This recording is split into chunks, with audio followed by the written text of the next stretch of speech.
My cheeks were on fire. It was a searing, prickling heat that spread from my face down my neck, a physical manifestation of the humiliation washing over me. 200 pairs of eyes, all belonging to friends and family who had known me my entire life, were fixed on me. They blurred into a single, monstrous entity of judgment as my cousin Lila's laughter, amplified and distorted by the microphone, echoed through the grand reception hall. Before we dive in, make sure to like this video, subscribe to the channel, and drop a comment below telling me, where in the world are you watching from? I love seeing how far this story travels. From the small, elevated stage, she stood beaming, a vision in white silk and diamonds, next to her handsome groom. Her finger, adorned with a delicate wedding band, was pointed directly at me, a weapon taking aim. And of course, we can't forget my dear cousin Haley, she slurred, her voice thick with celebratory champagne and malice. She paused for dramatic effect, letting the silence hang in the air. The pathetic, unwanted mess of our family. Always the bridesmaid, never the bride, right, Haley? A smattering of uncomfortable laughter rippled through the wealthy crowd. My silence, though, wasn't the surrender she expected. It wasn't weakness, it was a shield, held tight with a resolve forged over a lifetime of her casual cruelty. I was waiting. I had been waiting for months for this exact moment. Ever since we were little, Lila had been bathed in a golden light that never seemed to touch me. She was the family's heir, the star around which we all orbited. Her first steps, her first words, her first A on a report card, all were events worthy of grand celebration. I was the shadow, a constant, quiet presence in her periphery. I was the charity case, the daughter of her mother's less fortunate sister, the one who wore Lila's hand-me-downs, dresses that were always a little too big and still smelled faintly of her expensive perfume. Why can't you be more like Lila? That question was the soundtrack to my childhood. It was whispered at every holiday, every family dinner, every birthday party. It was there when Lila won the elementary school spelling bee and I came in third. It was there when she was crowned homecoming queen and I wasn't even on the court. It was there when she got a brand new convertible for her 16th birthday and I inherited my dad's 10-year-old sedan. Each comparison was a small cut, insignificant on its own, but over the years they had accumulated into a network of deep, invisible scars. Her cruelty wasn't always loud and public like this. More often, it was subtle. A dismissive wave of her hand when I tried to join a conversation. A backhanded compliment about how I'd managed to look almost presentable. The way she'd tell a story about a childhood memory, conveniently editing me out of the narrative. But tonight, at her wedding, with all her adoring fans as an audience, it was different. Tonight, it was a deliberate, public execution of my dignity, and tonight, it was personal. The knowledge I held had been a heavy weight in my gut for 3 long months. It started on a Tuesday, at the end of a grueling double shift at The Daily Grind, the downtown cafe where I waitressed to make ends meet. My feet ached, my apron was stained with coffee, and all I could think about was collapsing into my bed. While clearing the last table, I found a thick cream-colored envelope tucked into the booth's cushions. It was unsealed, and the name on the front made my heart skip a beat. Mr. Matthew Carter. Lila's Matthew, her perfect fiancé. My first thought was to call him. My second, more primal instinct, was to look inside. Curiosity, that relentless little devil, won. My hands, still smelling of espresso and cleaning solution, carefully slid the contents out. It wasn't a love letter or a business proposal. It was a stack of court papers. Legal jargon swam before my tired eyes, but certain phrases jumped out, stark and ugly. Wire fraud, securities fraud, conspiracy to commit money laundering. There was a long list of plaintiffs, retirees, small business owners, people who had trusted him with their life savings. And at the bottom, there was a mention of a pending criminal case, the details chilling and damning. My hands trembled. I had to sit down, right there in the empty cafe. This wasn't some silly rumor or a bit of gossip. This was a time bomb.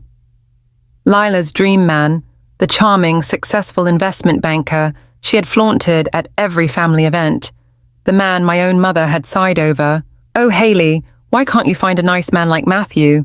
was a sophisticated criminal. He was a predator hiding in plain sight.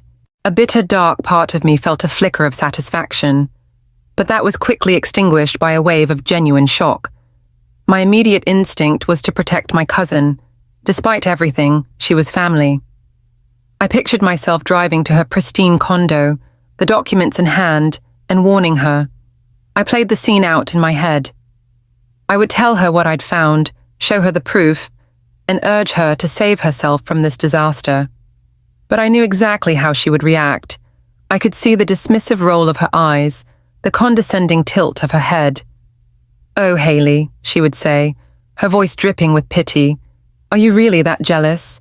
You found some fake papers and you think you can ruin my happiness with them? It's just sad." She would twist the story, paint me as the villain, and the entire family would rally around her, their golden girl, while I would be cast further into the shadows, the bitter, resentful cousin. The thought of that humiliation was worse than her cruelty at the wedding. So I took a different path. I went home to my small apartment, spread the papers out on my kitchen table, and found the name of the lead detective listed on the documents, Detective Miller. The next morning, my heart pounding, I made the call. Detective Miller was a calm, weary-sounding man who listened patiently as I explained, my voice shaking slightly, what I'd found, and how it had come into my possession. He wasn't surprised. "Matthew Carter," he said with a sigh. "Yeah, we've been building a case against him for the better part of a year. He's slippery, hides his assets well. This file you found, it's a big piece of the puzzle." He asked me to come down to the station. The sterile, impersonal environment of the police precinct felt a world away from Lila's lavish wedding planning. Detective Miller laid out the scale of Matthew's operation. He had stolen millions, leaving a trail of ruined lives in his wake. "What we need," Miller explained, his eyes serious, "is to catch him when he's least expecting it, preferably with some of his shadier business associates present. A big public event would be perfect." He leaned forward. "His wedding, for instance. Can you keep this to yourself, Ms. Monroe? Not a word to anyone. The timing has to be perfect. When you see your moment, you'll send me a text. Just one word." Those 3 months were a special kind of hell. I attended Lila's opulent bridal shower, smiling and nodding as she gushed about her honeymoon in the Maldives, all while knowing her future was a lie. I listened to my aunts and uncles praise Matthew's generosity and success. My teeth clenched so hard my jaw ached. The secret was a burning coal in my stomach. Several times, seeing Lila so blissfully happy, a pang of guilt hit me. Was I doing the right thing? But then she would make a casual, cutting remark, a small reminder of my place in her world, and my resolve would harden like steel. Which brought me to tonight. The reception, the culmination of all her dreams and all my silent endurance. After Lila's vicious toast reached its climax, she finally set the microphone down, a smug, satisfied look on her face. Matthew wrapped an arm around her, smiling indulgently, a partner in her cruelty. The guests were applauding, some enthusiastically, some out of obligation. My moment had arrived. I gripped my wine glass, the cool glass a stark contrast to my burning skin. I watched her, the picture of bridal perfection, basking in the adoration of the crowd. She thought she had won. She thought she had put me in my place, once and for all. Under the cover of the tablecloth, I pulled out my phone. My fingers were steady, my mind strangely calm. The adrenaline that had been building for months had settled into a cold, clear focus. I opened my messages to Detective Miller. There was only one word to type. Now. I pressed send. The message delivered instantly. I slipped the phone back into my purse and took a slow sip of my wine. my eyes never leaving Lila. For a few seconds, nothing happened. The band started up again, launching into a cheesy pop song. Then, with a loud scratch that made everyone jump, the music cut off. The sudden, jarring silence was thick and heavy. All heads turned towards the entrance of the ballroom. The grand double doors swung open with a dramatic thud. 2 uniformed police officers strode into the room. They were large, imposing figures, their polished shoes squeaking on the marble floor. Their faces were impassive, their presence an immediate and shocking disruption to the carefully curated fantasy of the evening. Conversations died in a collective, confused gasp. The officers scanned the stunned crowd, their eyes sharp and focused, sweeping past the tables until they locked onto their target. They moved with a calm, deliberate purpose, weaving through the frozen guests, their path leading directly to the head table. Matthew, who had been halfway through raising his champagne glass for another toast, froze. His charming smile vanished, wiped clean from his face, replaced by a mask of dawning horror and disbelief.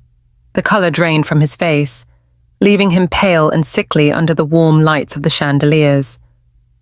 The lead officer's voice cut through the silence, clear, loud, and authoritative. "Matthew Carter, you are under arrest." He didn't stop there. He methodically listed the charges. "You are being charged with multiple counts of wire fraud, conspiracy to commit money laundering, and grand larceny." Gasps rippled through the room, louder this time, laced with shock and a delicious hint of scandal. Lila's triumphant expression crumbled. It was like watching a porcelain doll shatter in slow motion. Her eyes, wide with confusion, darted from the officers to Matthew. "What is this?" she stammered. "Is this some kind of joke?" Matthew's champagne glass slipped from his numb fingers, shattering on the floor with a loud crash that echoed in the silent room. He tried to speak, to form a denial, but only a choked sound came out. "Matt." Lila's voice was a desperate whisper now, all her earlier bravado gone.